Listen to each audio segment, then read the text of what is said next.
आप ये जान लीजिए। अब आप पूछेंगे मैडम कैसे ऐतिहासिक रहा, एक एक करके बताऊंगी मैं, लेकिन आपको एकदम क्लियर माइंडसेट के साथ इस खबर को सुनना होगा। तो रेडी हैं आप? रेडी है मैम। आज देश की राजधानी दिल्ली में छात्रों के भविष्य को लेकर 2 अहम मीटिंग्स चल रही थी, ये तो आपको पता ही होगा, और दोनों मीटिंग्स मेरे अगल बगल आपको दिखाई दे रही है। एक तो कैबिनेट मंत्रियों की बैठक हो रही थी, है ना? एक बैठक संसद भवन में, जहां केंद्रीय कैबिनेट की मीटिंग प्रधानमंत्री नरेंद्र मोदी की अध्यक्षता में हुई। दूसरी बैठक हो रही थी संसद भवन से 750 मीटर दूर विट्ठल हाउस में, जहां सरकार के रिप्रेजेंटेटिव्स जितेंद्र सिंह, जेपी नड्डा दोनों मौजूद थे। किससे बातचीत करने के लिए?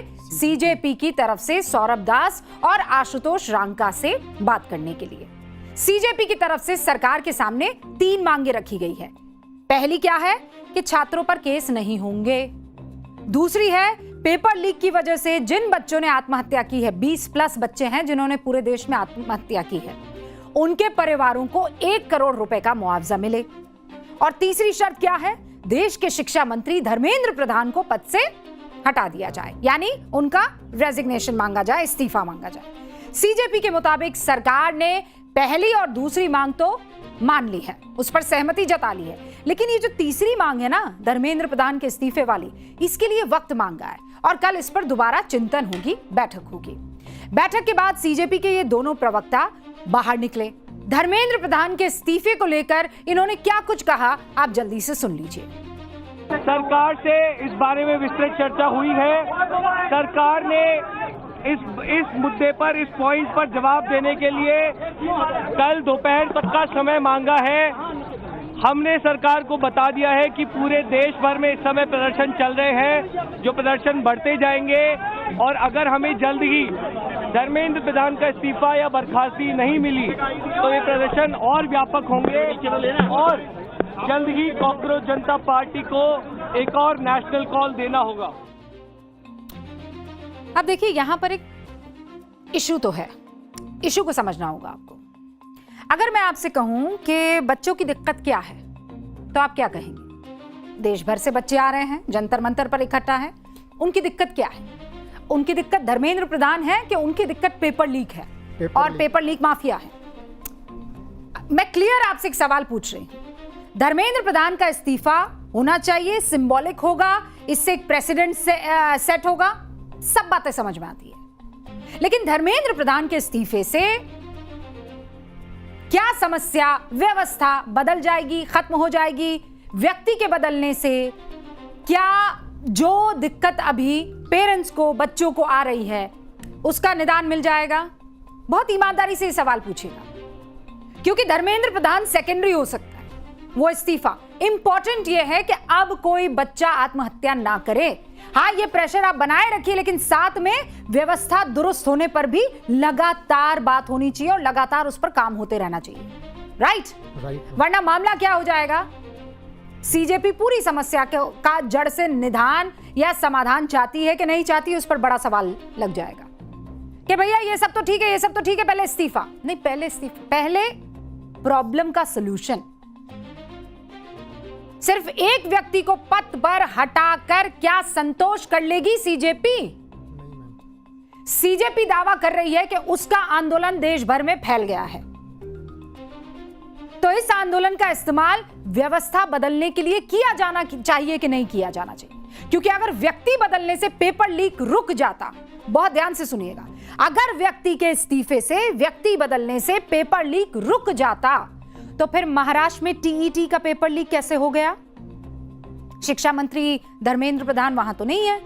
पंजाब में फार्मेसी ऑफिसर का पेपर लीक कैसे हो गया? वहां तो बीजेपी की सरकार नहीं है। झारखंड में जेएसी के 10वीं बोर्ड का पेपर कैसे लीक हो गया? वहां तो इंडिया गठबंधन की सरकार है। तेलंगाना में 10वीं के उर्दू का पेपर और 12वीं में लैंग्वेज का पेपर लीक हो जाता है, वहां के शिक्षा मंत्री तो कांग्रेस से हैं। पिछले दिनों तमिलनाडु में बीएड के creating an inclusive school subject का पेपर लीक हो गया था, तब तो वहां डीएमके की सरकार थी। और चूंकि व्यापक हो गया है सीजेपी का ये पूरा प्रोटेस्ट, तो क्या हर राज्य में जाकर शिक्षा मंत्री का इस्तीफा मांगा जाएगा? सिंपल सा मेरा सवाल, और इसका जवाब दे दे सीजेपी के तमाम लीडर्स। दिक्कत व्यक्ति से ज्यादा व्यवस्था में है। हमें अपने बच्चों के भविष्य के लिए उस व्यवस्था को बदलने का दबाव, जो कि सोनम वांगचुक भी चाहते हैं, उसका दबाव बनाना चाहिए। जिम्मेदारी धर्मेंद्र प्रधान की है, जिम्मेदारी धर्मेंद्र प्रधान की तय होनी भी चाहिए। अकाउंटेबिलिटी से कोई नहीं बचना चाहिए, लेकिन किसी के इस्तीफे भर से समस्या खत्म नहीं होने वाली है। ये सच बात है, कड़वी हो सकती है, आपके पॉलिटिकल उस एजेंडे को भले ही सेट ना करती हो, सूट ना करती हो, लेकिन सच तो यही है। समस्या खत्म करने के लिए व्यवस्था बदलने की जरूरत है। हमारे और आपके बच्चे सड़क पर हैं तो उनके त्याग, उनकी मेहनत, उनकी ऊर्जा का इस्तेमाल सरकार पे प्रेशर डालकर होना चाहिए। और प्रेशर किस चीज का? व्यवस्था परिवर्तन का, ताकि फिर कभी पेपर लीक ना हो, फिर कभी कोई परिवार पेपर लीक की वजह से अपने बच्चे को ना खोए। अब सरकार क्या कह रही है? वो व्यवस्था बदलना चाहती है। कल प्रधानमंत्री नरेंद्र मोदी आए 11:52 पर। मतलब इस तरीके का विजुअल प्रधानमंत्री नरेंद्र मोदी का आपने पहले कभी नहीं देखा होगा। भाई, प्रधानमंत्री की एक पूरी टीम होगी, मेरे सारे कैमरा पर्सन साथी यहां पर मौजूद हैं। अगर ये कहा जाए कि ये वाली जो फ्रेम है, इस फ्रेम को आप सही मानेंगे तो आप कहेंगे नहीं, ये तो प्रोफेशनल नहीं है, बिल्कुल भी नहीं है। लेकिन जेनजी से कनेक्ट करने के लिए प्रधानमंत्री ने खुद कैमरा अपने हाथों में लिया, वीडियो शेयर करके क्या कहा? पेपर लीक मामलों पर फास्ट ट्रैक कोर्ट का मसौदा तैयार हो गया है, अगले हफ्ते ये बिल संसद में पेश हो जाएगा। आप एक बार सुन लीजिए। फास्ट ट्रैक कोर्ट और कठोर सजा के प्रावधान के साथ का ये मुसद्दा कल कैबिनेट में चर्चा होगी। कैबिनेट के साथियों के सुझाव के बाद उसका अंतिम रूप दिया जाएगा और सोमवार से संसद का दूसरा सप्ताह शुरू हो रहा है। तब जल्द से जल्द उस बिल को सदन में पारित कराने का प्रयास किया जाएगा। तो भाई, पीएम के इस बयान से ये साफ है कि सरकार पेपर लीक रोकने के बड़े बदलाव और पेपर लीक रोकने के लिए बड़े चेंजेस करने की कोशिश में है। पीएम ने जो कहा उस पर कुछ घंटों में केंद्र कैबिनेट की मुहर भी लग गई, राइट? अब इसीलिए सूत्र हमें जो बता रहे हैं वो मैं आपको बताना चाहती हूँ, लेकिन उसके लिए हमको जाना होगा बोर्ड बाबू के पास। चलिए भाई, प्रणाम कीजिए बोर्ड बाबू को। भैया बोर्ड बाबू। अब मैं आपको ये बताना चाहती हूँ कि सरकार की तैयारी क्या है पेपर लीक पर, ठीक है? सरकार चाहती ही नहीं है कि आगे जो है किसी तरह की परेशानी अब युवाओं को आए। तो क्या तैयारी है? 10 साल की सजा जो है उसका प्रावधान है। क्या चाहती है वो? कम से कम 10 साल की सजा हो, सॉरी, अधिकतम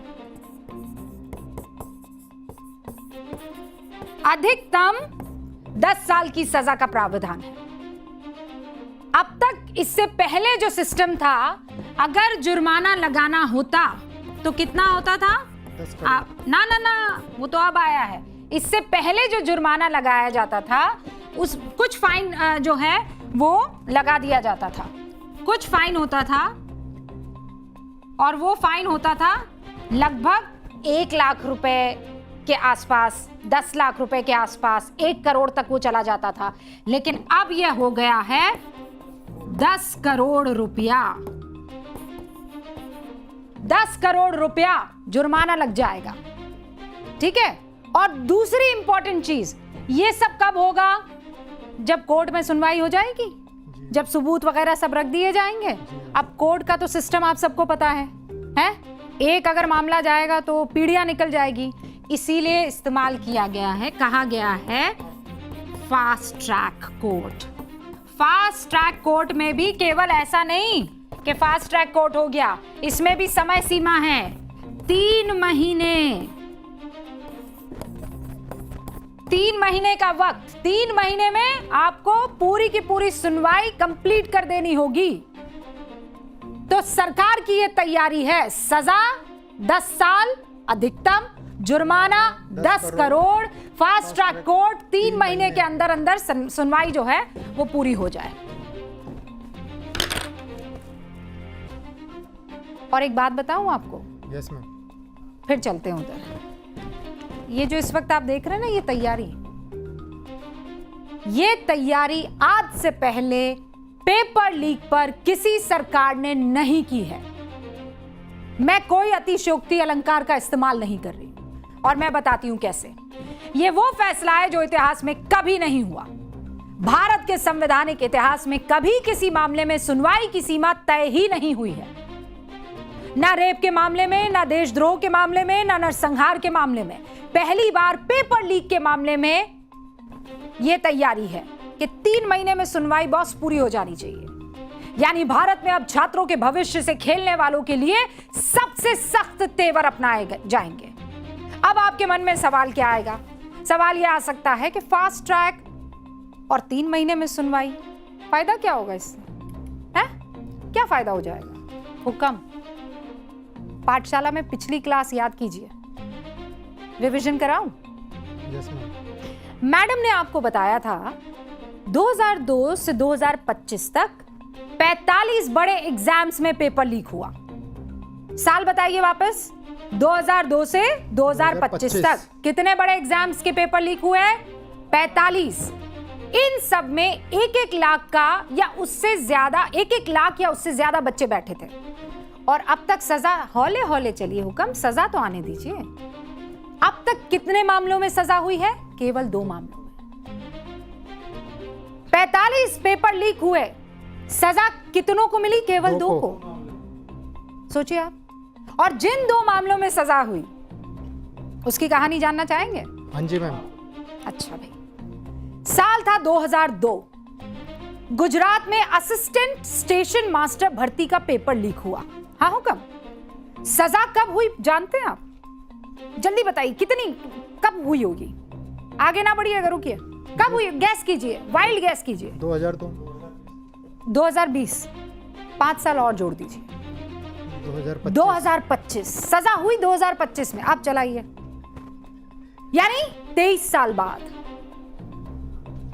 अच्छा, सजा तो हो गई, आरोपी कहाँ है?